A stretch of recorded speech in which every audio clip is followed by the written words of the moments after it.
Guys, we're back from New York.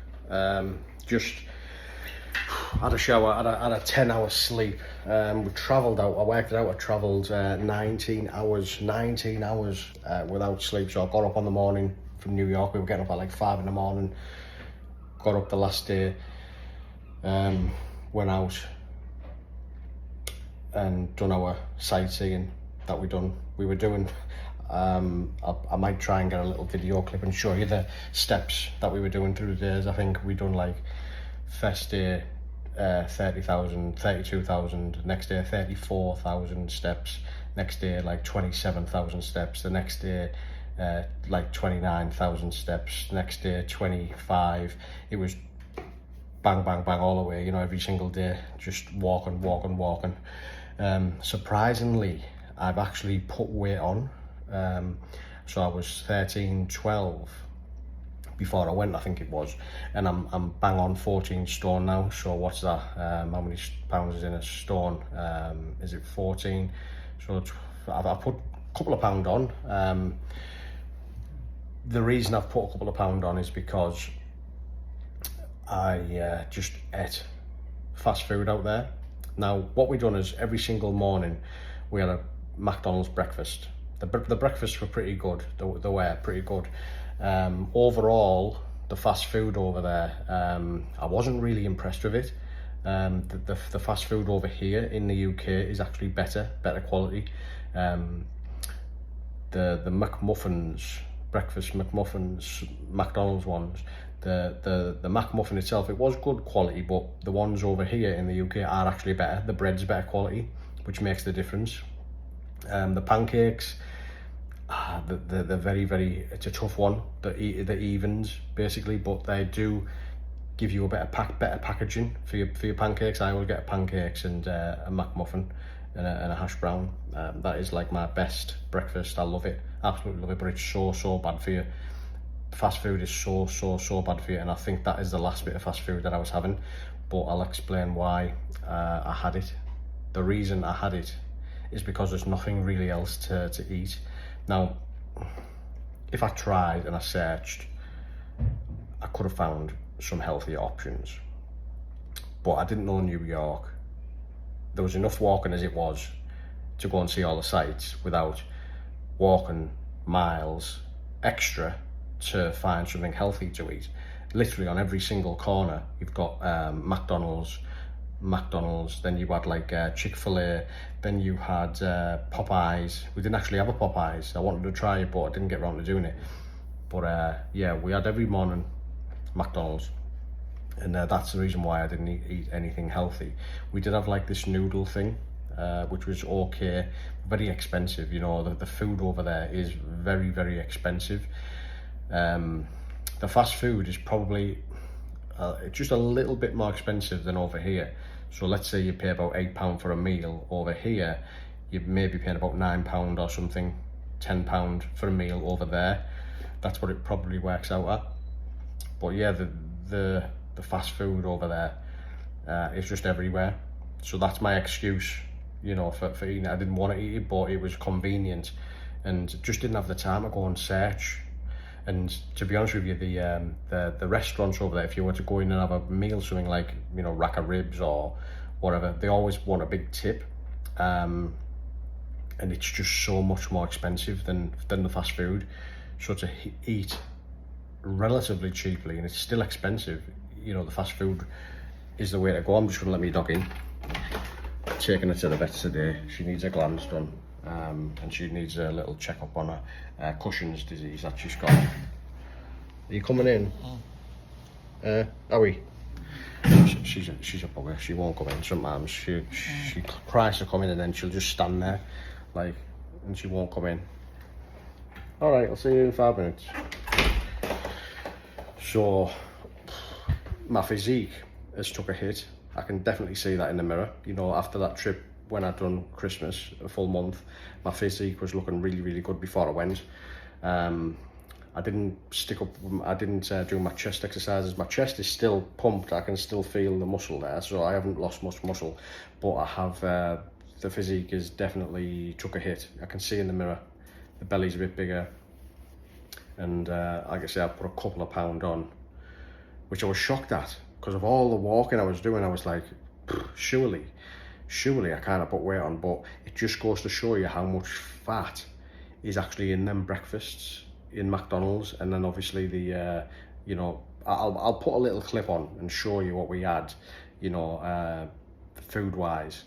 I tried one of them Chick-fil-A's, which I had to try because it's an American thing, isn't it? And you don't get them over here. Wendy's is terrible. We had a Wendy's, rubbish. Tried the McDonald's, obviously, like the day menu as well. Not as good as the UK's. Like I say, I wasn't really impressed. I got told that everything's bigger as well. Everything's bigger. It wasn't bigger. It was exactly the same size as English, what you get over here, you know, food wise and stuff. It's not bigger. Nothing's bigger.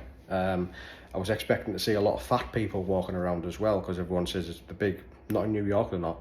They're all very, very normal people. You know, just like in the UK. Didn't really see many fat people at all. Just a lot of joggers really around Central Park, just jogging.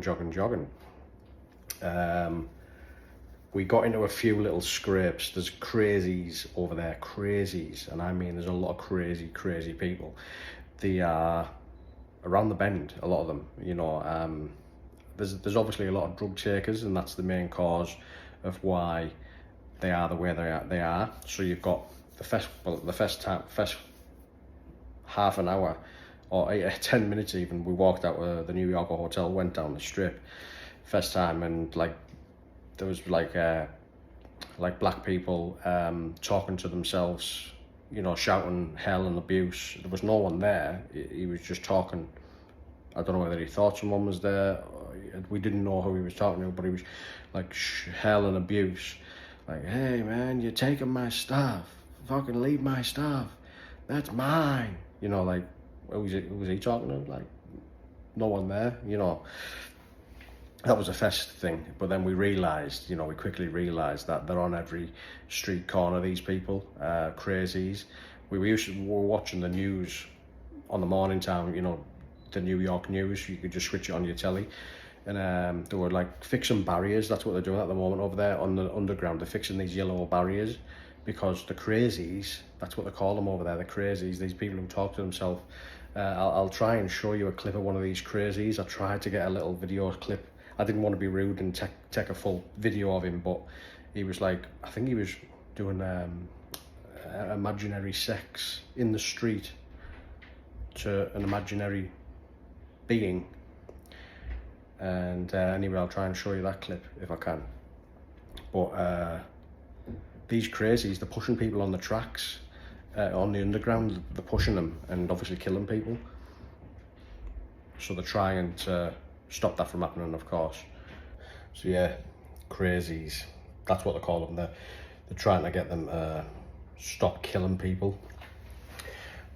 We've seen some horrendous things. When we were coming back, we were getting on something called the air train. So we got the train back home because it was cheaper. It cost us $100 to get a taxi to the New Yorker hotel when we first got there, but we didn't know anything better. We just jumped in a yellow cab. And that $100 is like £90, so it's quite a lot of money. Going back, we got told, oh, you can get home for like $18 each, you know, on the train. So we got the train, and then you get the underground, I think it is. Or not the underground, just a normal train.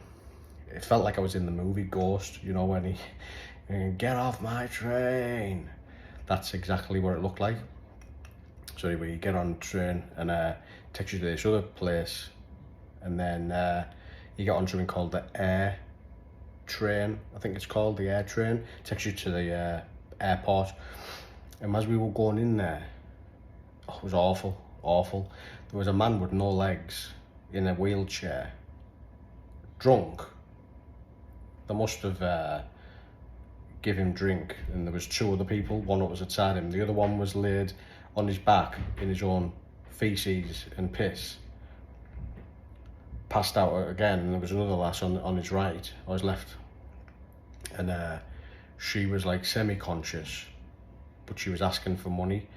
and like me and my girlfriend looked obviously that like with mouths open, you know, with what we seen, and she like looked at us disgusted, like as if to say, yeah, like, oh, you're looking at kind of thing.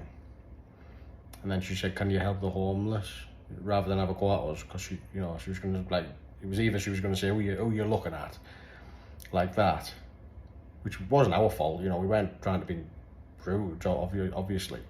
It was either she was going to have a go or ask for money, and she ended up asking for money. But we genuinely didn't have any cash left. Just paying for the train on my Apple Pay. Paid for that, went through, and then that was the end of New York. That was the last thing we basically seen of New York, that horrendous sight. But other than that, wow, what a city! It's just like I'm lost for words. You literally think you're in a movie. It's the best place I've actually been. Obviously, city-wise, there's no beating it. Seeing all the sights, I'll show you that, of course. You know, I'll try and clip in where we went and do a voiceover of some of the things that we've seen it all. Yeah, just felt like a movie. You know, every single street you went on, you know, I'll show you the clips of everything that we've seen, like Home Alone thing. We went to all the places there where Home Alone was filmed and was shot in the movie. That was amazing, like Central Park. There was the famous scene, the famous bridge where he met the pigeon lady. We went there. There was one where it said City Radio, where he's in the background taking a picture. We went there. Went to this toy store where Big was kind of based upon, and he got on the piano, the human piano, and I had a little go of that. Seen it all. Went over Brooklyn Bridge, seen the Empire State Building. Obviously went on the Twin Towers, which was very, very sad. The memorial, you know, what they've built for the 9/11. It's just unbelievable. But now, just getting back on track.